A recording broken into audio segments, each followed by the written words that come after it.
সমস্ত কিছু আপনার মধ্যে বিকাশিত হবে। সেই জন্য সঙ্গ করুন বালা। 14টা বৎসর বনে পাঠালো ওই রামকে। তখন সময় কৈকেয়ীকে বলেছিল, তুমি আমার মাকে যে কান্নাটা কাঁদাইতেছো মা কৌশল্যা, তোমাকেও একদিন কাঁদতে হবে, তোমাকে একদিন কাঁদতে হবে। যদি কাউকে বিনা কারণে এক ফোঁটা চোখের জল পেলান, আপনার জন্য সেটা অনেক দিন অস্ত্র হয়ে দাঁড়াবে। যদি কাউকে বিনা কারণে কষ্ট দেন, দিয়েছিল কৈকেয়ী, আর দৈবকী হয়ে জন্ম নিয়েছিল কে? কৈকেয়ী। এই দাপর যুগে তখন সময় কারাগারে বলেছিল, কৃষ্ণ দাঁড়াও, তুমি আমাকে শৃঙ্খলাবদ্ধ পরে মুক্ত করবে, আগে তুমি আমার প্রশ্নের জবাব দাও। বলে কি? বলে তোমার মতন পুত্র পেয়ে আমি কেন তোমাকে এক ফোঁটা বুকের দুধ খাওয়াতে পারলাম না? হ্যাঁ, তোমার মতন পুত্র পেয়ে কেন আমি কারাগারে আমাকে থাকতে হলো? তুমি চাইলে তো এই মুহূর্তে আমাকে তুমি উদ্ধার করিতে পারতে। তখন সময় কৃষ্ণ কি বলেছিল, মা তুমি আমার দিকে দৃষ্টি দাও। কি বলেছিল? যে তুমি আমার দিকে দৃষ্টি দাও। যখন ওই কৃষ্ণের দিকে দৃষ্টি দিলেন, তখন দেখলেন কৃষ্ণ নয়, সেখানে রাম।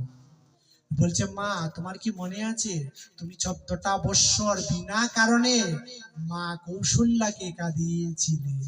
সেই জন্য আজ তুমি ওটার কান্নার তুমি শাস্তি পাচ্ছ। এই জন্য কাউকে কাঁদালে তোমাকে কাঁদতে হবে। তাহলে সঙ্গ করুন যে মানুষ সৎপরায়ণ, তার সঙ্গ করুন, নাইলে আপনার হৃদয়ে অসৎ ভাব জাগৃত হবে, অসুর ভাব জাগৃত হবে, যদি একটা সঙ্গ আপনার ভালো না হয়। এই জন্য সৎ সঙ্গে যেতে হয়, সাধু সঙ্গে যেতে হয়, সাধুর পরশ নিতে হয়। অর্জুন কার সঙ্গ করেছিল? পরমেশ্বর ভগবান শ্রীকৃষ্ণের, যার জন্য ভগবান রথের সারথি হলেন। আর দুর্যোধন কার সঙ্গ করেছিল? এই শকুনির, তার মামার গান্ধার রাজ, যার জন্য তার প্রথম ডেকে আনলো। মনে রাখবেন, ভগবানকে ভালোবাসলে আপনাকে কাঙ্গাল করে দিতে পারে, আপনাকে কাঙ্গাল হতে হবে। কিন্তু একটা জিনিস, ভগবান আপনার কাছ থেকে দূরে চলে যাবেন না।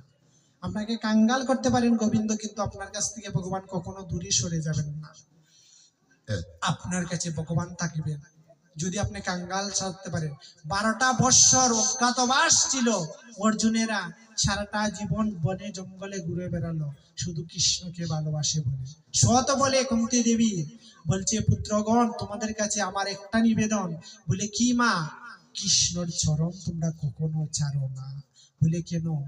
ওকে সেই দিন বুঝতে পারবে যেদিন তোমাদের দেহ থেকে প্রাণ পাখি চলে যাবে। সেই জন্য ওই কৃষ্ণর চাঁদ, কৃষ্ণের সঙ্গ কখনো ছাড়বে না। দেখবে কৃষ্ণ তোমাকে ডাল হয়ে রক্ষা করবে। রক্ষা করেছিল না? সর্ব অবস্থায় ভগবান রক্ষা করেছিল। আর সারাটা জীবন তাদের কষ্ট করতে হয়েছিল।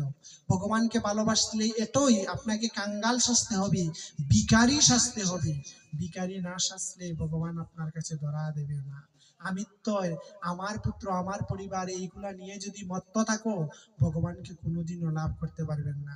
ভগবান বলছে নৌকা জলের মধ্যে থাকে, তাতে সমস্যা নাই, জল ডুববে, নৌকা ডুববে নি। যদি ওর মধ্যে একটা ছিদ্র থাকে, নৌকার মধ্যে নৌকা ডুববে না? ছিদ্র থাকলে নৌকা ডুববে না? ভগবান বলছেন সংসারে থাকো, তাতে আপত্তি নাই, এমন ভাবে সংসারে জড়াইও না যাতে নৌকার মতো তুমি একদিন তলিয়ে যাও। মনে রাখো, সংসার চিরদিন আপনাকে সুখ দেবে না। সংসার ও বিষয়া নলে দিবানিশি হিয়া জলে, জুড়াইতে না পাইন উপায়। কে বলেছিল?